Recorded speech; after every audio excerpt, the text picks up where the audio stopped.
Hello everyone, post-run again. Today's video is about Lawrence OKOLIE. It's in the comments yesterday asking about him.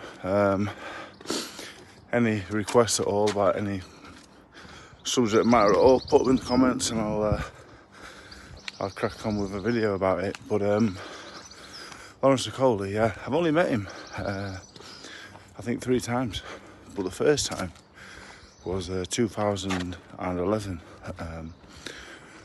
We both boxed in the boys club's final. It was in Arlo Dog Track in Essex. I boxed at 14 stone 4 heavyweight. I boxed a Welsh kid called Lee Dixon. I beat him on points. And the super heavyweight final was Lawrence OKOLIE against Harry Armstrong, who boxed Johnny Fisher for the Southern Area title recently. And I think Lawrence beat him on points as well. That night also Jack Cattrall was on, Ted Cheeseman, Harvey Horn, James Branch. It was a good year. Probably my best night as an amateur boxer. It was brilliant, to be honest. So yeah, I first knew who Lawrence was then. I did spar him later on, which I'll get to, but I think he'd only had 4 or 5 fights when he won the boys clubs. He's not had many. He was a big kid, and you know, big kids like that improve a lot. But at the time, I wouldn't have guessed he would go on to do what he did.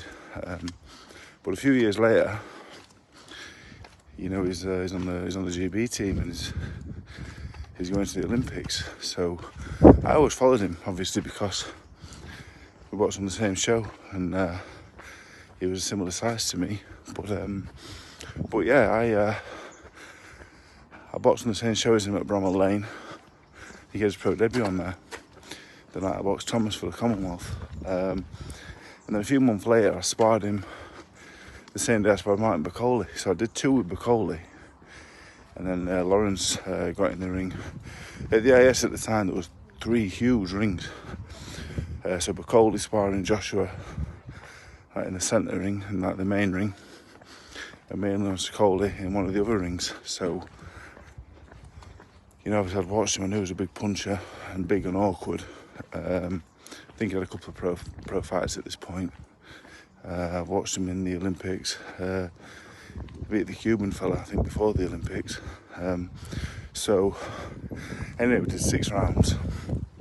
And I'll be honest, I had next to no success at all.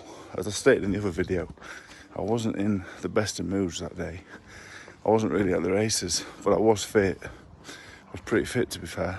But it was just so awkward. You know, he gets a lot of stick about his style and stuff, but very, very effective. And I sparred him a few weeks out from the fight, so I think he would have been pretty heavy, maybe 15.5 stone, maybe. I think making 14-4 for him would have been killing him, to be honest. I was shocked that Bill and Smith beat him. Nothing against Bill and Smith, but the weight for OKOLIE, I think, ruined him at cruiserweight. I think he'd be a different kettle of fish at heavyweight altogether. So yeah, I remember starting off and I was trying to get close to him. You know, he was a big, long fella, and I thought the only way I'm going to have any success here is if I get close.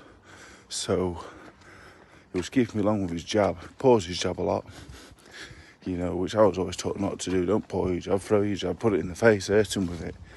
But he's pouring him with his jab, and he's that long. He was that long, it was awkward.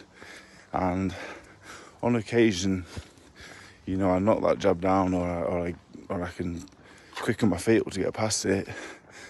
He'd either meet me with the right hand, which luckily over 6 rounds never really hit me clean with. I was always good at not getting it properly.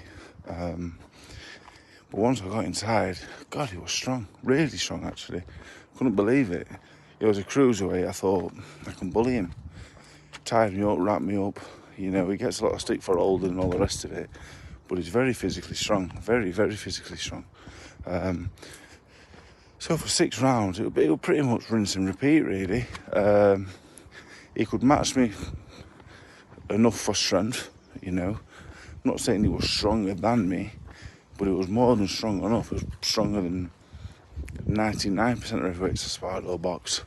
Really strong. He hit hard enough to keep me on my toes and be wary and not just march on top of him. You know, in a really awkward, ungainly style.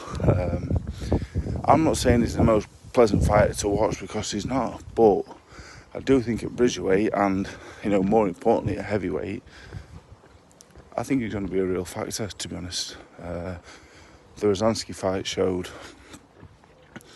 you know, he's dangerous. We all know he could punch, but I really think, you know, not cutting down to 14-4, I think we'll see a different OKOLIE, to be honest. I think a totally different OKOLIE, and one I think he'll challenge for world title on as heavyweight, to be honest.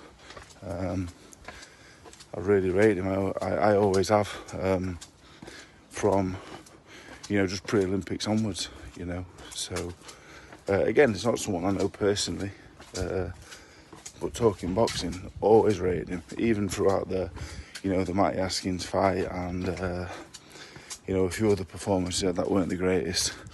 I always put it down to the weight, because I've always thought he's a world-class talent. So yeah, not much to say really. It was 6 rounds, and again, I don't sound like I win any spars, but any sparring partners I got the better of, no one's really interested in hearing about. So yeah, I had some great spars against some great fighters, but I'm not really one to talk about